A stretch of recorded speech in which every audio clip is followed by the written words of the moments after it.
제가 어렸을 때 보았던 영화 중에서 가장 웅장하고 멋있는 영화는 나바론 요새였습니다. 연합군의 이 구축함이 그리스 쪽으로 가가지고 이 독일군을 물리쳐야 되는데 이 좁은 이 바다에 큰 이 독일군 요새가 있어가지고 그 독일군 요새에서 큰 대포를 가지고 오는 구축함을 다 쏘아가지고 전부 침몰을 시키니까 군대를 이 발칸반도 그리스 쪽으로 보낼 수가 없었습니다. 그리고 이 요새는 절벽 한가운데를 뚫어가지고 요새를 만들었기 때문에 비행기를 가지고 공격을 해도 아무 소용이 없었습니다. 그래서 연합군 쪽에서 생각을 해낸 것이 무엇인가 하면 특공대를 보내는 것입니다. 특공대를 보내어서 대포를 폭파시키고 그리고 구축함을 그리스 쪽으로 보내자. 그래서 특공대를 모집을 해가지고 몇 시까지 이거를 폭발을 시키라. 그러면 수많은 구축함이 그곳을 통과하게 될 것이다. 그렇게 그 작전을 짰습니다. 이 특공대는 숫자가 한 10명 정도밖에 안 되지만은 그 중에는 암벽 타는 전문가도 있었고 폭파 전문가도 있었고 또 지리를 잘 아는 이런 전문가도 있었습니다. 숫자는 10명 정도밖에 되지 않지만 뒤에는 수백 척의 구축함과 수천 명의 군인들이 그곳을 통과하려고 준비를 하고 있는 것입니다. 이 특공대는 절벽을 줄을 타고 올라가서 그 독일군 대포가 있는 부대에 잠입하는데 성공을 했습니다. 근데 대포가 얼마나 큰지 이 대포는 레일을 가지고 움직였습니다. 그리고 대포를 쏘는 독일 병들은 엘리베이터를 타고 올라갔다 내려왔다 할 정도로 그렇게 큰 대포였습니다. 육상 대포도 있고 배 함포도 있는데 함포는 정확성이 떨어집니다. 왜냐하면 배가 움직이기 때문에 함포는 정확하지가 않아요. 그래서 주로 상륙작전 같은 거 할 때 함포 사격을 합니다.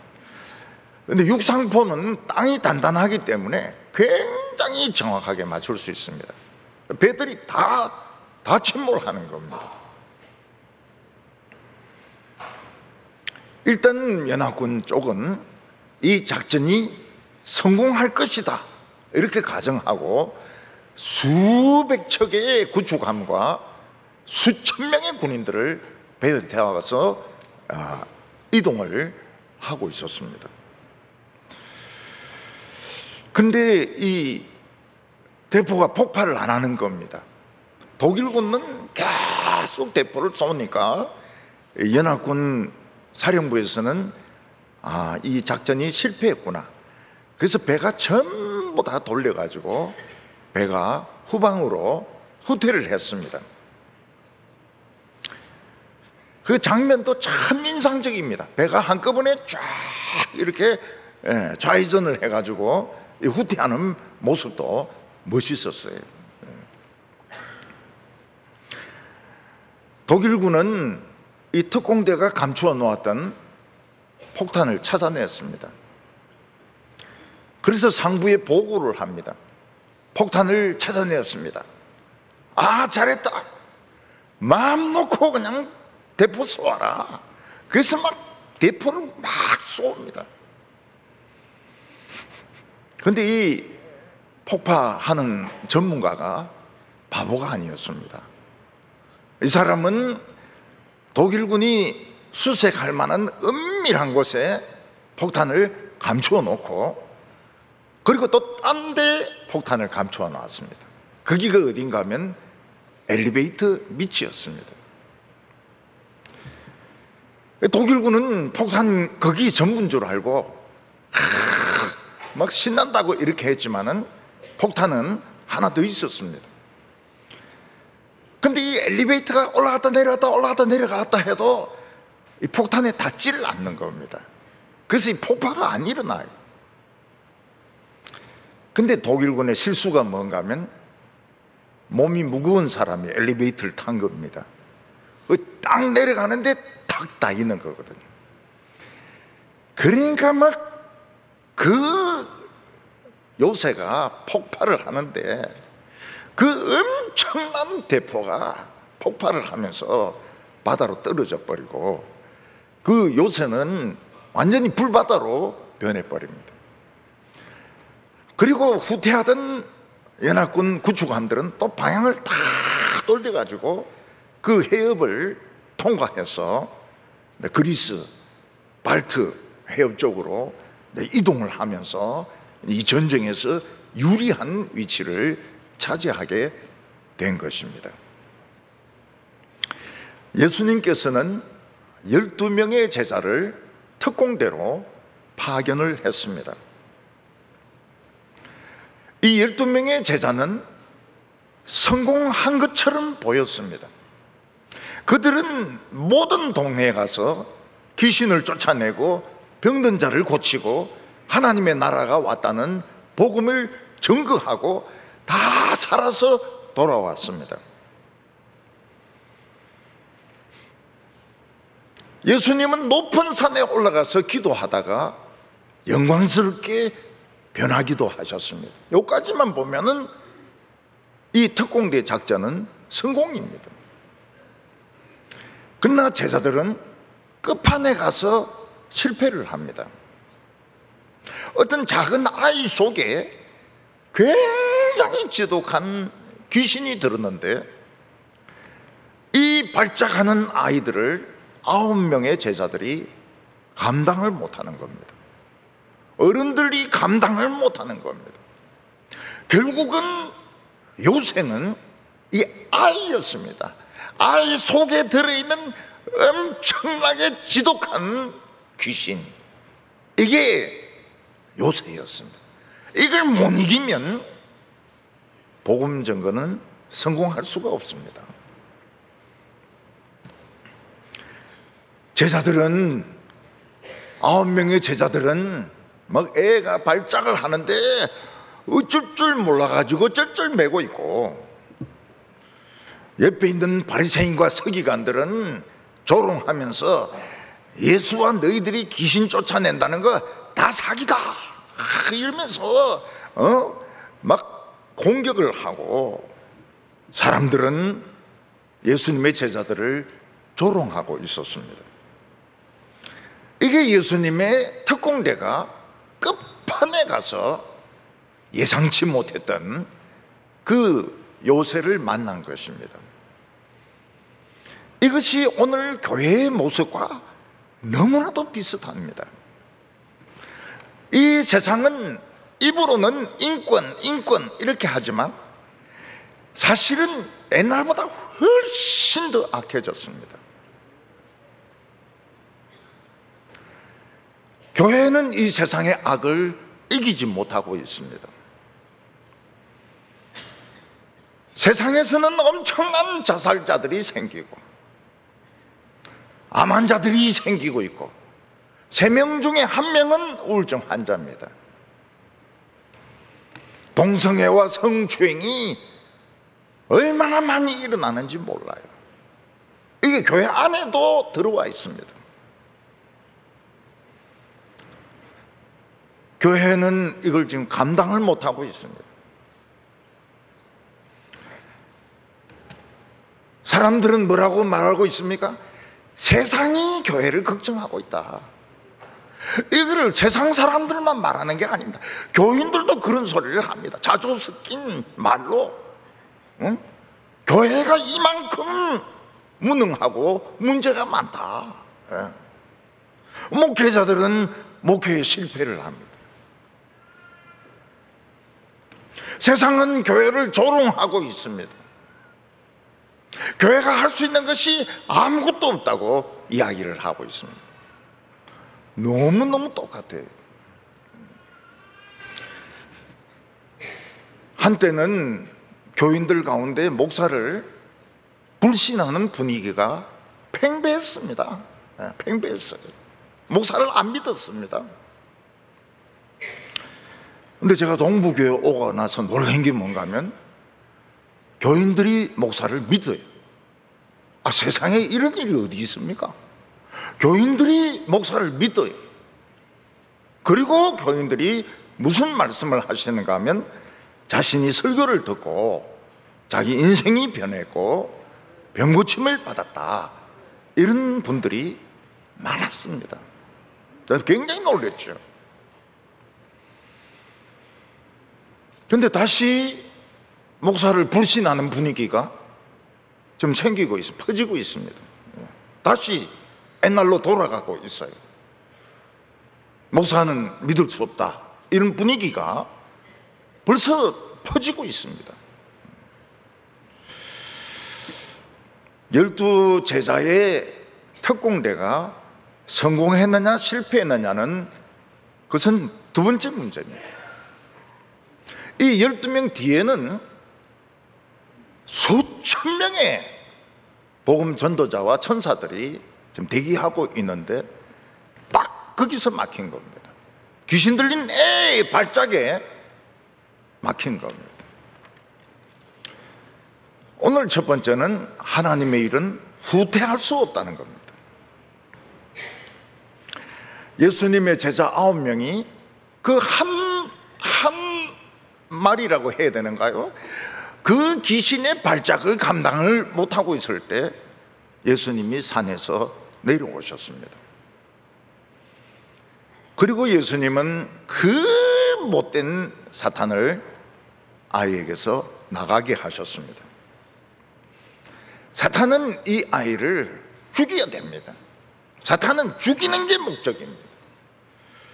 그런데 예수님이 강한 힘으로 나가라고 하니까 그 아이를 죽이다시피 합니다. 그래서 애가 죽은 줄 알았어요. 그리고는 떠났습니다. 제자들은 이제 뭘 해야 됩니까? 제자들은 누가 더 서열이 높은가 막 싸우고 있습니다. 지금 귀신이 이제 가 떠났는데 수많은 복음 전도자와 천사들이 지금 복음을 전하러 나가야 되는데 누가 서열이 높은가 하는 걸 가지고 막 싸우고 있습니다. 예수님은 어린아이 하나를 데려와 가지고 누구든지 이 어린아이 같은 사람이 천국에서는 제일 크다고 말씀하셨습니다. 어린애는 힘이 없습니다. 돈이 없습니다. 아는 것도 없습니다. 얻어 터집니다. 어린아이가 할 수 있는 게 뭐가 있습니까? 어린아이가 굉장히 잘하는 게 있습니다. 그거는 심부름입니다. 심부름. 어른이 요거 밑에 누구 갖다 주고 오나, 예! 그러면서 막 신나게 뛰어가서 주고 옵니다. 뭐 물어보면 몰라요. 근데 심부름 하나는 기가 막히게 합니다. 그리고 자기가 본 것을 틀림없이 엄마인데 일러줍니다. 일러주는 건 너무 잘해요. 예수님은 지금 하나님 나라에서 필요한 것은 서열이 아니다는 거예요. 누가 높고 누가 오래 그 자리에 있었고 아무 소용이 없다는 겁니다. 지금 필요한 사람은 심부름하는 사람, 복음을 그냥 그대로 가지고 전해주는 사람, 일러주는 사람, 그 사람이 필요하지. 계급이 높은 사람, 세상적으로 경험이 많은 그런 사람 필요 없다는 겁니다. 예수님께서는 12명의 특공대가 실패한 것을 예수님은 성공을 시키십니다.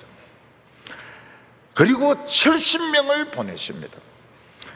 오늘 누가복음 10장 1절과 2절 보면 그 후에 주께서 따로 70인을 세우사 친히 가시려는 각 동네와 각 지역으로 둘씩 앞서 보내시며 이르시되 추수할 것은 많되 일꾼이 적으니 그러므로 추수하는 주인에게 청하여 추수하는 일꾼들을 보내어 주소서 하라. 그 아이 속에 들어있는 악독한 귀신이 마지막 고비였습니다. 제자들은 동네 돌아다니면서 귀신 쫓아내고 병 고치고 살아서 돌아온 것이 끝인 줄 알았는데 끝이 아니었습니다. 무서운 걸림돌 요새가 또 있었습니다. 만약에 제자들이 이 악독한 귀신을 못 쫓아내면 가는 데마다 따라오면서 발작을 할 겁니다. 그리고 바리새인과 서기관들은 계속해서 예수 사기꾼이라고, 제자들 사기꾼이라고, 병 고친 거 저거 전부 엉터리라고 막 이야기를 하고 사람들은 조롱을 하고, 그래서 거기서 못 나가요. 한 걸음도 못 나갑니다. 그래서 이 어린아이 속에 있는 그 악독한 귀신이 사실은 애 속에 있었지만은 아주 무서운 암초였습니다. 제자들이 이걸 통과 못하면 주저앉습니다. 그러나 제자들은 실패했지만 예수님은 성공하셨습니다. 우리가 하나님의 일을 할 때 보면 항상 그렇습니다. 우리는 이긴 줄 알았는데 암초가 딱 나오면서 실패를 합니다. 끝에 가서 실패를 합니다. 그런데 예수님께서는 그 실패를 다시 성공으로 바꾸어 놓으십니다. 예수님은 제자들에게 뭐라고 말씀하셨습니까? 기도 외에는 이런 것이 나가지 않는다. 지금 우리가 해야 되는 것은 합심해서 기도하는 것이다. 초대교회 때 성령이 오실 때처럼 딴 거 아무 소리 하지 말고 합심해서 기도할 때라고 말씀하셨던 것입니다. 그리고는 70인의 전도자를, 12제자 말고 따로 70명을 전도자로 보내었습니다. 70인은 12제자의 6배입니다. 근데 70명은 더 이상 70명이 아닙니다. 한 번 사탄의 고비를 넘긴 이 70명은 한 명이 아닙니다. 한 명이 1000명의 천사를 데리고 있습니다. 그래서 실제로는 그 요새가 부서지고 수많은 함대가 구축함이 통과했던 것처럼 7,000명 지금 나가고 있는 겁니다. 그 증거가 무엇입니까? 증거가 나와요. 이게 70명이 아니라는 증거가 나옵니다. 이 뒤쪽에 10장 18절 보면 예수께서 이르시되 사탄이 하늘로부터 번개같이 떨어지는 것을 내가 보았노라. 이 70명의 이 복음 전도자들이 얼마나 강력했던지, 하늘에서 막 포음을 잡고 귀신들을 막 조종하고 막 예수님을 공격하고 이러던 귀신이 갑자기 힘이 잃으면서 떨어져 버렸어요. 추락을 해버렸어요. 우리가 하나님의 말씀을 전하러 갈 때 한 명이 가는 경우도 있지만 1000명이 가는 경우도 있습니다. 1000명이 가면 사탄을 떨어뜨릴 수 있습니다. 사탄이 힘이 갑자기 없어지면서 땅으로 추락할 수 있습니다. 이렇게 해야 복음이 전거되고 이길 수 있는 겁니다. 예수님은 추수할 것은 많지만 추수할 일꾼이 없으니 주인에게 일꾼을 보내어 달라고 말씀했습니다. 지금 추수할 것도 없고 추수할 일꾼들도 많이 필요하지 않습니다. 12명하고 70명만 있으면 충분하지 뭘 더 추수할 일꾼들이 와야 됩니까? 여기서 추수할 것은 예수 잘 믿는 사람을 말하지 않습니다. 안 믿는 사람입니다. 그렇지만 복음을 들으면 예수 믿을 가능성이 있는 사람이 추수할 그런 식물입니다. 추수할 일꾼은 무엇입니까? 말씀을 가지고 가는 사람입니다. 딴 걸 가지고 가는 게 아닙니다. 신학이 아닙니다. 다른 재주가 아닙니다. 말씀을 가지고 가는 사람이 추수하는 일꾼입니다. 오늘 한국 교회 문제가 뭡니까? 교인 수가 많이 줄어드는 겁니다. 신학생들의 숫자가 팍 줄어드는 것입니다. 신학교를 졸업한 목회자들도 교회가 너무 안 되니까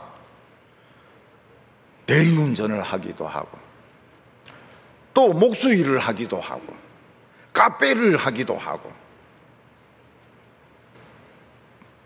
그러면서 택배를 하기도 하고, 이러면서 지금 목회를 하고 계시는 분들이 많이 계십니다.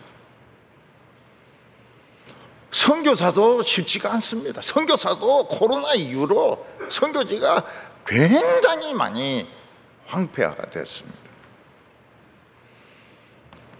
그런데 말씀을 전할 일꾼들만 자꾸 보내달라 그러면 어떻게 합니까? 그럼 택배를 해야 됩니까? 대리운전을 해야 됩니까? 놀고 먹어야 됩니까? 천국의 비밀은 여기에 있습니다. 말씀을 가지고 전하면 다 열매가 맺히게 되어 있습니다. 우리가 세상에서 농사를 지을 때는 씨를 뿌리면 5달, 6달, 어떤 경우에는 몇 년을 기다려야 됩니다. 그런데 하나님의 나라는 그렇지 않습니다. 씨를 뿌리면 그냥 싹이 나고 열매가 맺힙니다. 그날로 열매가 맺히기도 합니다.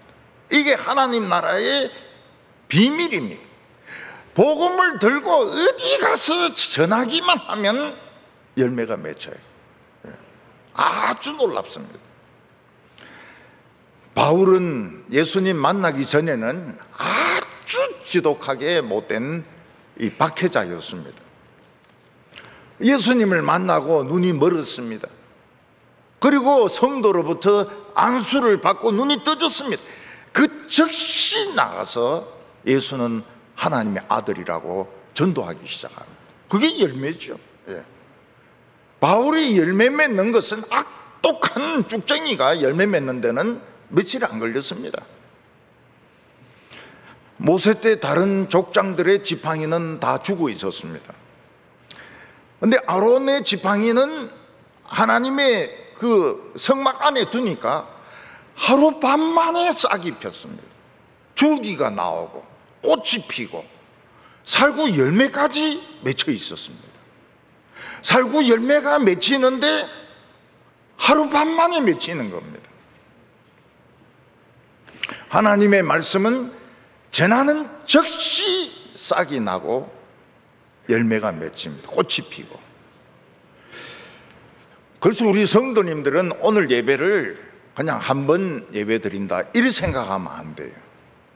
오늘 예배 드리면서 우죽순같이 싹이 납니다. 속에서 막 싹이 나고 꽃이 피고 열매가 맺히고, 살구꽃이 막 맺히고.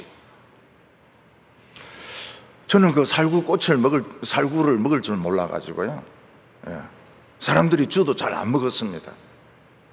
근데 어떤 할머니가 딱 보더니, 아, 요거 살구네? 그러면서 딱 먹는 거예요. 맛있다! 이러면서 또 먹는 거예요. 이 할머니는 살구 맛을 아는 겁니다. 그래서 그 할머니 가고 난 뒤에 저도 하나 먹어봤더니, 맛있어요. 살구 맛있어요. 오늘 우리는 이 설교 들으면서 꽃이 핍니다. 살구 꽃이 피고 열매가 막 맺히기 시작합니다. 오래 기다릴 필요가 없어요. 이게 하나님 나라의 비밀입니다.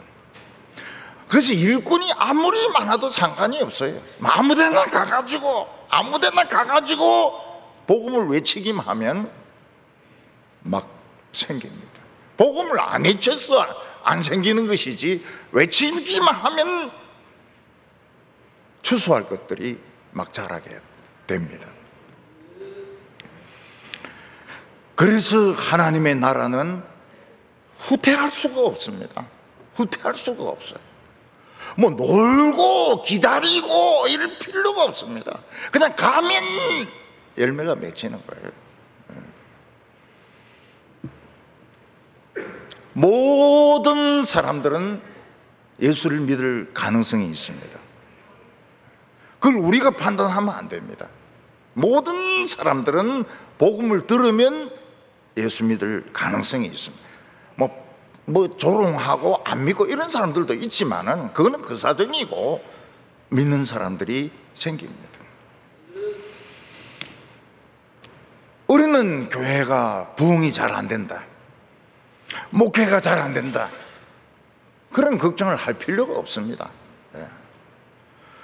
왜냐하면 씨만 뿌리면, 말씀만 전하면 생기게 돼요. 부흥이 일어나게 돼 있습니다. 오늘 두 번째로 양을 이리 가운데로 보낸다고 말씀하셨습니다. 예수님은 이 70명을 세상에 보내는 것이 얼마나 위험한 일인지 어린 양을 이리 가운데 보내는 것과 같다고 말씀하셨습니다. 3절에 보면 갈지어다 내가 너희를 보냄이 어린 양을 이리 가운데로 보낸 것과 같도다. 예수님은 70명에게 가라 이렇게 말씀하세요. 고! 고 스톱에서 고 가라 그러면서 그들이 주의해야 될 것이 무엇인지 말씀하셨습니다. 너희들이 지금 가는 것은 힘없는 어린 양인데 늑대들 가운데 가는 것과 같다고 말씀하셨습니다. 우리가 이해할 수 없는 것이 바로 이것입니다. 아니 양을, 그것도 어린 양을 늑대 가운데 보내면 그냥 한 입에 잡아먹을 텐데, 인정사정 없이 뜯어먹을 텐데 왜 예수님은 위험한 일을 예수 믿는 사람들, 복음 전하는 사람들에게 시키느냐 하는 것입니다. 저는 오래전에 제가 참석했던 어떤 회의 분위기를 제가 잊을 수가 없습니다. 그 회의에 참석한 사람들은 제 느낌으로는 다 늑대였습니다. 막 입에서 침을 흘리면서 어떻게 하면 저를 잡아먹을 것이냐, 어디부터 뜯어먹을 것이냐, 그걸 생각하고 있는 거예요. 그때 제가 깨달았던 것이 무엇인가 하면 오늘 나는 여기서 살아서 나갈 수가 없다는 생각을 했습니다. 근데 우째우째 해가지고 살아서 나왔습니다. 근데 쇼크가 커가지고 밤에 잠을 하나도 못 잤습니다. 너무너무 그 분위기가 살벌해가지고 잠을 하나도 못 잤어요. 예수님이 70명을 일대 가운데 보내면 그냥 한순간에 다 잡아먹습니다. 왜 예수님은 이런 위험한 일을 시키실까요? 예수님의 12 제자들은 사도 요한을 제외하고는 다 순교당했습니다. 베드로는 로마에서 거꾸로 십자가에 못 박혀 죽었고, 야고보는 예루살렘에서 목이 베어서 죽었습니다. 도마는 인도에 가서 죽었고, 야고보는 스페인에 가서 죽었고, 안드레는 X자로 된 그 십자가에 못 박혀서 죽었습니다. 요한은 살기는 살았지만 사실 죽은 것보다 더 고통스러운 그런 귀양살이를 했습니다. 왜 예수님은 어린 양들을 이리 가운데로 보낼까요? 왜 죽으라고 보내는 것일까요? 가장 중요한 이유는 우리가 일이었는데 양으로 변했기 때문입니다. 우리도 예수 믿기 전에는 이리였습니다. 그래서 우리는 이리의 습성을 너무 잘합니다. 술 마시다가 예수 믿은 사람은 술 마시는 사람의 그 생각을 너무 잘합니다. 금요일 비가 좀 내리고 이러면 막 술이 땡기는 걸 알고 있습니다. 담배 피우는 사람은, 피우다가 예수 믿은 사람은 이 담배 냄새 나면은 미친다는 걸 압니다. 우리는 이리였습니다. 이리가 양으로 변했기 때문에 세상 사람들을 우리가 잘 압니다. 그들의 습성이 어떤지, 그들이 뭘 좋아하는지 우리보다 더 잘 아는 사람이 없습니다. 그래서 예수님은 옛날에 이리였던 우리를 다시 이리들에게 보내는 것입니다. 하나님은 일본 사람을 사랑하십니다. 일본 사람들이 얼마나 못됐습니까? 얼마나 못됐습니까? 사람을 막 수도 없이 죽이고, 수도 없이 죽이고, 여자들은 성노예로 끌고 가고, 학도병도 가면 그냥 학도병이 아닙니다. 막 패가지고 그냥 사람을 막 병신처럼 만들어버립니다. 노동자로 끌고 갔는데 거기서 많이 죽고, 일부는 돌아오고, 태평양에서 못 돌아온 사람들도 많습니다. 얼마나 못됐습니까? 전 세계에서 원자 폭탄으로 매를 2번씩이나 맞은 민족은 일본 사람밖에 없어요. 근데 하나님이 일본을 사랑하십니다. 경제 2등으로 만들어주셨어요. 그 일본 사람들이 그걸 모릅니다. 하나님이 일본 사람들을 사랑한다는 걸 이야기해 줄 수 있는 사람이 누굽니까? 우리 한국 사람밖에 없어요. 미국 사람이 이야기하겠습니까? 중국 사람이 이야기하겠습니까? 러시아 사람들이 이야기하겠습니까? 제일 그래도 가슴에 상처가 많은 우리가 일본에 가가지고 가미사마가 너희들 니혼진을 사랑한다고 그 말해줄 사람이 우리밖에 없어요. 그래서 한국 선교사는 일본에 가서도 막 세게 선교합니다. 예수 믿어, 하나님 믿어, 뭐 이러면은 믿어요. 일본 사람들만 센 사람 앞에 약하거든요. 좀 믿어주실래요? 이러면 웃긴 소리 하지 말라고 말이죠. 근데 막 한국 선교사들은 좀 너무 세게 나가서 사실은 실패하는 겁니다. 적당하게 세게 나가야 되는데 너무 막 세게 밀어붙이니까 일본 사람들이 반발해.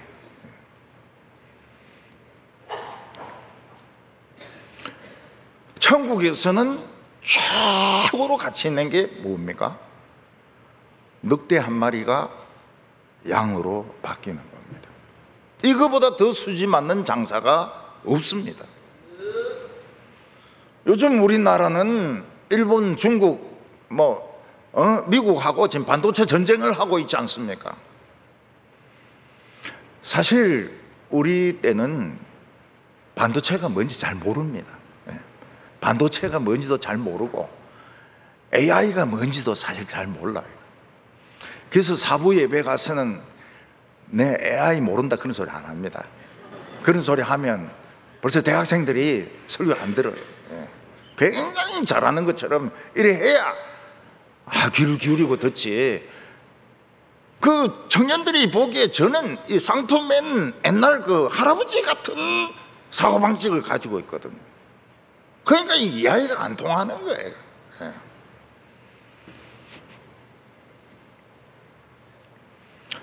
반도체가 지금 제일 이익이 많이 남는다.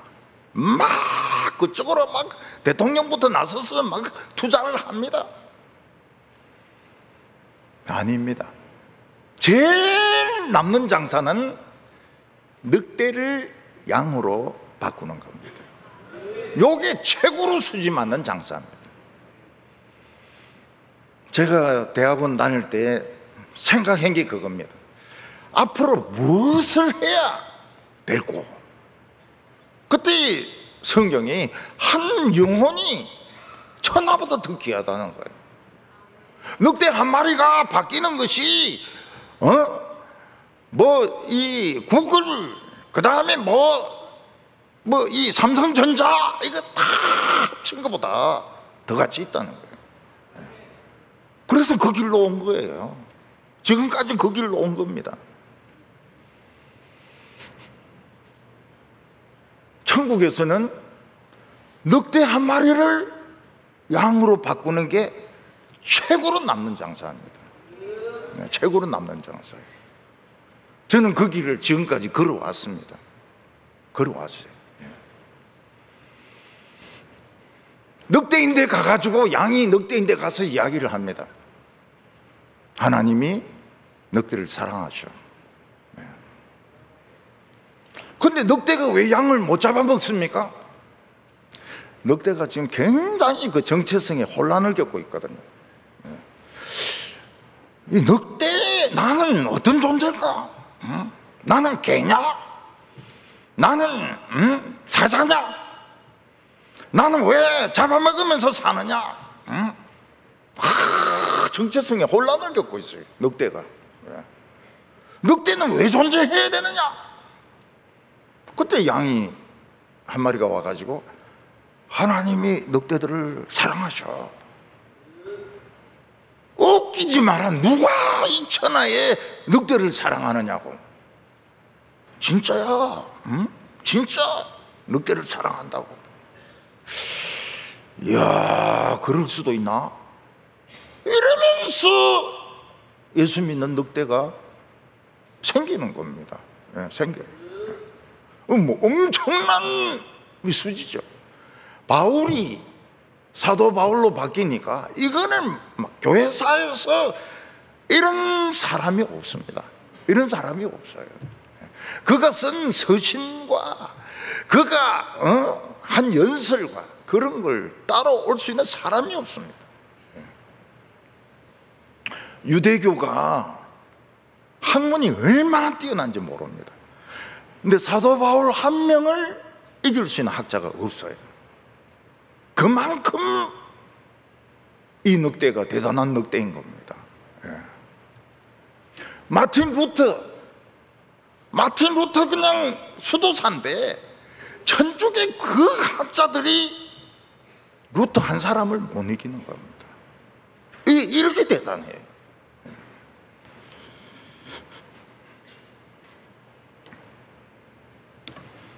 왜 늑대가 양을 잡아먹지 못합니까? 하나님이 늑대를 사랑한다는 말이 감동적이에요. 자기들에게 믿어지지가 않는데 감동적입니다. 저는 늑대를 좋아합니다. 옛날에는 늑대를 싫어했지만 이 늑대가 필요하다는 것을 알고 난 뒤에는, 늑대가 이 초식동물들 개체 조종한다는 걸 알고 난 뒤에는 늑대가 중요하구나. 그래서 뭐 늑대 보면은 막 이빨도 닦아주고 말이죠. 그럴 마음이 있습니다. 그놈이 내 물지만 않으면은 저 이빨도 닦아주고 콧구멍도 힙어주고 그럴 의사가 있어요. 그리고 그 이야기를 하려고 그래요. 늑대가 가치가 있다고.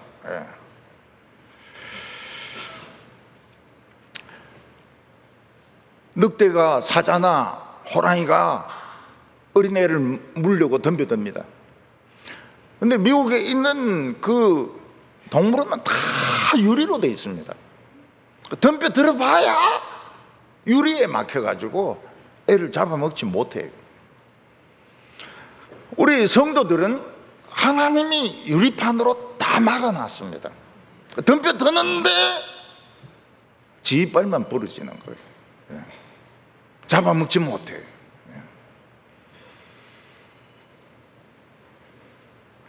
늑대가 양이 된다면 최고로 이건 수지 맞는 겁니다.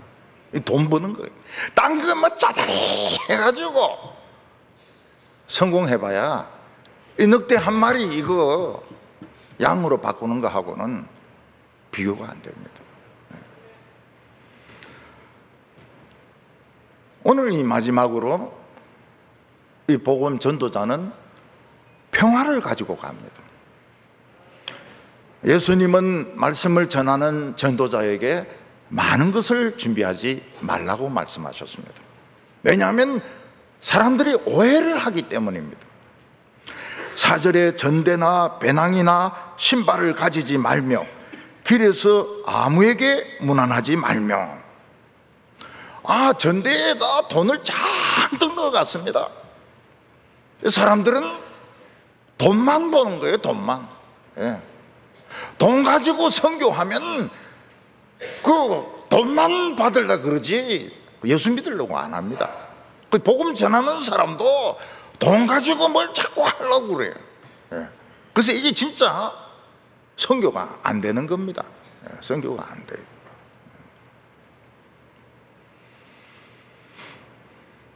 복음 전하는 사람이 하나님의 말씀을 전하는데 최우선을 둬야 되는데, 지금은 선교 정책 자체가 많이 다양화가 되었습니다. 그래서 카페를 해가지고 커피를 팔기도 하고, 태권도 학원을 열어서 태권도를 가르치기도 하고, 그게 접촉 포인트는 될 수 있지만 그게 복음은 아닙니다. 복음은 아니에요. 지금 점점 선교 정책이 기독교를 좋아하는 사람, 예수를 좋아하는 사람, BTS를 좋아하듯이 예수를 좋아하는 사람을 선교라고 이렇게 자꾸 생각하게 만드는데, 그건 선교가 아닙니다. 말씀을 가지고 가야 됩니다. 지갑이나 뭐 딴 거 자꾸 가지고 가면 안 돼요. 배낭을 가지고 가지 말아 했습니다. 아니, 복음 전환자가 배낭을 가진다 열어보니까 그 안에 테니스 채가 나오는 거예요. 골프 채가 나오는 겁니다. 세계문학 전집이 나오는 겁니다. 그러니까 사람들은 어떻게 생각합니까? 이 사람은 골프 치러 왔구나. 이 사람은 테니스 치러 왔구나. 이 사람은 문학 책 쓰려고 왔구나. 그리고 이제 시간이 남으니까 예수 이야기를 하는구나. 예수는 중요한 게 아니구나. 골프나 테니스가 중요하고 문학이 중요하구나. 이래 생각을 한다는 겁니다. 그래서 많은 걸 가져가지 말라는 거예요. 많은 걸 가져가지 말라고. 선교사는 신발이 많이 필요할 텐데요, 등에 신발 10개 주렁주렁 달고 가면 어떻게 됩니까? 거기 있는 사람들이 이 사람은 여기 조금 있다가 딴 데로 가려고 그러는구나. 많이 돌아다니려고, 여행 다니려고 신발 가져가는구나. 이런 생각을 한다는 거예요. 교회에서 부목사를 뽑습니다. 그래서 넌 뭐 한다고 동부교회 지원을 했냐? 이러니까 뭐 강해 설교를 배우려고 지원을 했습니다. 너는 뭐, 그러니까 여러 가지 이유들이 있을 거 아닙니까? 근데 한 명이 그렇게 대답합니다. 제 뼈를 묻으려고 왔습니다. 딴 데 안 가고 동부교회 뼈를 묻으러 왔습니다. 무조건 합격. 뼈 묻는다는데 그거를 그냥 어디를 보내겠습니까?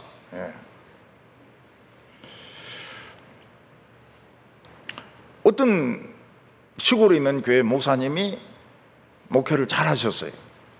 그래서 교인들이 감사해가지고 미국으로 안식년을 보냈습니다. 이분이 안식년 가서 뭔가 딴 걸 본 거예요. 자기가 손해보고 있다는 걸 안 거예요. 그래서 한국에 돌아오자마자 사표 내고 없어져 버렸습니다. 없어져 버렸어요. 그래서 장로도 쇼크를 받고 교인들도 쇼크 받고 없어져 버렸어요. 없어져 버렸어요. 그래서 물어봤습니다. 지금 그 목사가 어디 계시냐 이러니까 모른대. 어떤 신발을 신고 어디로 도망갔는지 아무도 모른대. 목사는 뭐 한다고 그래? 뭐 성지 순례 한다고 자꾸 다니고, 뭐 어디 뭐 설악산도 자꾸 가고, 뭐 한다고 그래 돌아다닙니까? 테니스 친다고 막 돌아다니고 골프 친다고 돌아다니고, 교회 지키면서 교인들이 예배보러 오면은 항상 목사님이 있고, 목사님은 그냥 신발이 없어요. 그냥 교회에서 교회 지키고, 그러면서 이제 늙어가고, 교인들이 굉장히 안심이 되는 거예요. 우리 목사님은 도망 안 가는구나, 도망갈 신발이 없구나, 안심이 된다고. 근데 여러분이 그런 이야기를 하시더라고요. 지금 이제 돌아가셨죠. 돌아가신 그 할머니가 그러시더라고요. 비싼 돈 들이 가지고 당회장실 만들어 놨더니 그냥 맨날 비워놓고 있다고 말이죠. 나는 마음에는 안 들지만 맨날 교회에 있다는 거예요, 그 할머니가. 마음에는 안 드는데 맨날 교회만 있으니까 좋다는 거예요.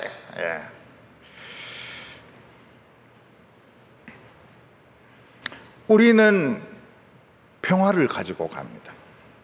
5절에 어느 집에 들어가거든 먼저 말하되 이 집이 평안할지어다 하라. 우리는 하나님의 평안을 선물로 가지고 갑니다. 일본 사람들은 어떤 집에 갈 때 반드시 선물 가지고 갑니다. 그 별로 좋은 것도 아닌데 꼭 가지고 갑니다. 우리 하나님의 종들은 어느 집에 가든지 선물을 가지고 갑니다. 그 선물이 뭡니까? 평화입니다. 평화. 평화의 반대가 뭡니까? 페인, 고통입니다. 오늘 현대인들은 너무 고통을 받고 있습니다. 암 환자들 고통받고 있습니다. 우울증 환자들 고통받고 있습니다. 경제적으로 고통을 받고 있습니다. 오늘 현대 문제는 고통의 문제입니다. 오래 살지만 고통을 받고 있습니다. 복음 전하는 사람이 가면 어떻게 됩니까? 페인, 그 고통이 치료가 됩니다. 암이 치료가 됩니다. 미래에 대한 두려움이 치료가 됩니다.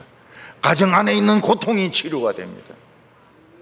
페인, 고통이 평화로 바뀌는, 그게 우리 선물입니다. 하나님이 주시는 선물입니다. 복음 전도자를 귀찮다고 쫓으면 어떻게 됩니까? 고통이 해결이 안 돼요. 겉으로 보기에는 너무너무 잘 사는 것 같은데 안에 들어가 보면 각자가 엄청난 고통을 받고 있습니다. 전도 복음 전하는 사람이 거부당하면 어떻게 됩니까? 그 평화가 자기에게 온다는 겁니다. 복음 거부당했다 해서 막 열등감이 생기고 실패했다는 이런 마음이 드는 것이 아니라 이상하게 기쁜 거예요. 그리고 암 고치는 능력, 그리고 우울증 고치는 능력, 이게 자기인데 막 쌓이는 겁니다. 사도 바울은 빌립보에서 거부당했습니다. 채찍에 맞고 쇠사슬에 묶여가지고 깊은 감옥에 갇혔습니다. 근데 이상하게 기쁜 거예요. 빌립보 교인들에게 주려고 했던 기쁨이 자기인데 오는 겁니다. 그래서 막 찬송을 막 부릅니다. 지하 감옥에서 막 찬송을 부르니까 지진이 일어나면서 옥문이 막 다 열려버리는 거예요. 기적이 일어나는 겁니다. 간수가 칼을 빼가지고 막 자살하려고 하는데 하지 말라고. 그러니까 막 그 자리에서 무릎 꿇고 우리가 어떻게 하면 좋으냐고. 그러니까 거절당하니까 능력이 막 생기는 겁니다. 그래서 이 말씀의 종들 중에서 목회 초기에 거절 많이 당하는 게 좋아요. 부흥도 잘 안 되고, 부흥도 잘 안 되고, 전도도 잘 안 되고, 이런 사람들이 나중에 한방 딱 때리거든요. 뭐 교회 세운자마자 막 1000명이 오고 2000명이 오고, 이거는 성경하고 안 맞아요. 성경은 그렇게 말 안 합니다. 성경은 거부당할 때 자기에게로 돌아온다고 말했습니다. 종은 자기에게 필요한 것을 요구할 권한이 있습니다. 7절에 그 집에 유하며 주는 것을 먹고 마시라. 일꾼이 그 싹을 받는 것이 마땅하니라. 이 집에서 저 집으로 옮기지 말라고 했습니다. 말씀을 가르친 자는 말씀을 배운 자들에게 필요한 것을 요구할 권한이 있습니다. 이건 하나님의 법칙입니다. 하나님의 법칙. 음식도 그냥 먹을 수 있고, 옷도 입을 수 있고, 차도 탈 수 있고, 딴 집에 가지 말아야 돼요. 왜냐하면 그거는 말씀 배운 사람들이 안 하니까 구걸이 되는 거예요. 구걸이. 말씀을 들은 자들에게는 요구할 권리가 있다는 겁니다. 미국에서는 공무를 집행 중인 FBI들 있지 않습니까? 범인들을 추격하는 FBI들은 필요하면 FBI 신분증 보이고 아무 차나 그냥 뺏어 타고 잡으러 갈 수 있습니다. 왜냐하면 국가적으로 중요한 지금 테러범을 추격하고 있거든요. 그러면 차가 부서지고 찌개지고 새 차인데 그거 어떻게 합니까? 국가에서 다 보상을 해줍니다. 국가에서 보상을 해줘요. FBI는 유리창도 팍 깨고 들어갈 수 있고 문도 부술 수가 있고 범인을 그래서 체포할 수 있습니다. 왜냐하면 공무기 때문에. FBI 팻말이 딱 있으면 국가에서 다 보상을 해줍니다. 이것은 하나님의 종에게도 마찬가지입니다. 하나님의 종이 필요한 것은 말씀을 배운 사람들에게는 요구할 수 있는 권한이 있습니다. 딴 집에는 가지 말아요. 그 사람들은 말씀을 모르니까, 말씀의 가치를 모르니까 딴 집에는 가지 말라는 겁니다. FBI가 차를 요구할 수 있습니다. 목사가 차 요구할 수 있습니다. 차 안 사줘요. 비싸다고 안 사줘요. 그러면 어떻게 해야 됩니까? 장로 중에서 제일 좋은 차 열쇠 달라 해가지고 그거 타고 그냥 다니는 거예요. 차 사줄 때까지 그냥 뭐 벤츠나 벤틀리 타고 막 다니는 거예요. 왜 내 차 타고 다니느냐? 말씀을 듣지 않았냐고. 말씀을 듣지 않았고. 종은 이거 할 권리가 있다고. 돈도 요구할 수 있습니다. 지금 전도하러 가는데 돈이 필요하다. 줘야 돼. 그럼 담임 목사가 움직이면 천사들이 한 1000명 정도 따라갑니다. 세상이 바뀌어요. 세상이.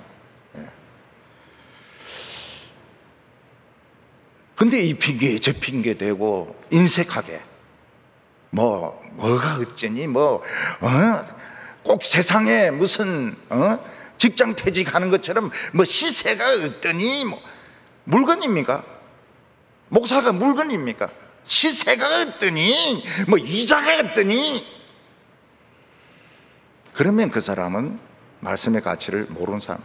먼저 들어버리면 돼요. 먼저 들어버리면 하나님은 딴 데를 통해서 줍니다. 그리고 그 사람들은 하나님 앞에 결산할 때 뭐라고 말씀하십니까? 너는 소돔과 고모라다. 어떻게 말씀을 그렇게 우습게 시시하게 하냐? 딴 사람들은 자기 생명으로 아는데 너희들은 말씀의 종을 그렇게 우습게 하냐? 소돔과 고모라다. 사우나 들어가라.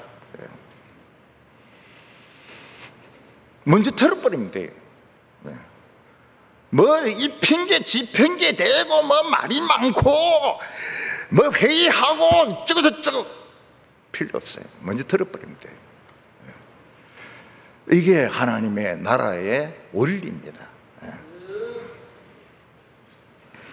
일꾼은 자기 말씀을 가르친 사람들에게 요구할 권리가 있습니다. 그러면 줘야 돼요. 줘야 돼요. 주면 어떻게 됩니까? 하나님이 갚아줍니다. 하나님이 주세요. 근데 돈이 아까워요. 돈이 아까워요. 네가 뭔데 이런 걸 요구하냐고. 돈을 밝히냐고. 이 핑계 저 핑계 대면 먼지 털면 돼. 싸울 필요가 없습니다. 싸울 필요 하나도 없어요. 먼지 좀 이렇게 옷에 묻혀 있다가 털면 돼. 그럼 그거로 끝나는 겁니다. 그거로 계산은 끝나는 거예요. 아무리 선교하고 아무리 전도하고 필요 없습니다. 결산할 때 딱 빠집니다.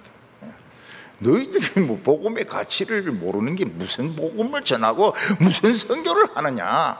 끝에 딱 가보니까 본색이 드러나더라. 너희들은 신자가 아니야. 교인들 중에서는 보면 내가 월급을 줘가지고 목사가 월급 받으니까 목사 내 종이다, 이런 생각을 가진 사람들이 의외로 많아요. 그런 분들은 교회에 올 필요가 없습니다. 성경을 읽을 필요가 없어요. 11조를 뭐 한다고 냅니까? 내봐 아무 소용이 없습니다. 그냥 그 돈 가지고 지옥에 가면 돼요. 내가 돈 냈으니까 목사는 내 종이다. 교회 올 필요가 없습니다. 교회 올 필요가 없어요. 그건 아예 하나님 나라에서 딱 떨어져 나가는 겁니다. 하나님의 나라는 왔습니다. 하나님의 나라는 이미 도래했습니다. 하나님의 종들은 이미 움직이고 있습니다. 천사들은 뒤에서 지금 따라오고 있습니다. 뒤집어 엎으려고 지금 하고 있습니다. 양이 늑대를 두려워하면 안 됩니다.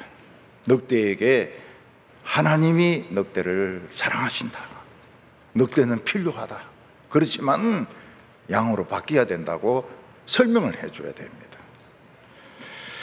70명이 예수님 말씀을 믿고 나가니까 사탄이 떨어졌습니다. 사탄을 떨어뜨려야 됩니다. 자꾸 기어 올라가요. 떨어뜨려 버려야 돼요. 무적행에 채잡아야 버려야 됩니다. 그래야 암 환자들이 훨씬 적어집니다. 지금 암은 감기처럼 퍼지고 있습니다. 감기처럼 퍼지고 있어요. 우리 성도님들은 올해 사탄을 떨어뜨리시고 먼지 털리는 교인들이 되지 마시기를 바랍니다. 먼지 털리면 안 믿는 게 나아요. 안 믿는 게 낫습니다. 교회 안 다니는 게 나아요. 끝까지 믿음으로 승리하는 성도들 다 되시기를 바랍니다. 기도드리겠습니다. 거룩하신 하나님 아버지, 이 땅에 하나님의 나라를 보내어 주시고 예수님을 통해서 사탄의 머리를 깨게 하여 주심을 우리는 믿습니다. 오늘 이 시간 저희들이 하나님의 특공대입니다. 하나님의 군사들입니다. 세상을 겁내지 말게 하여 주시고 세상의 돈에 빠지지 말게 하여 주시고 믿음으로 담대하게 나가서 싸우는 우리 성도들 되게 하여 주시옵소서. 예수님의 이름으로 기도하옵나이다. 아멘.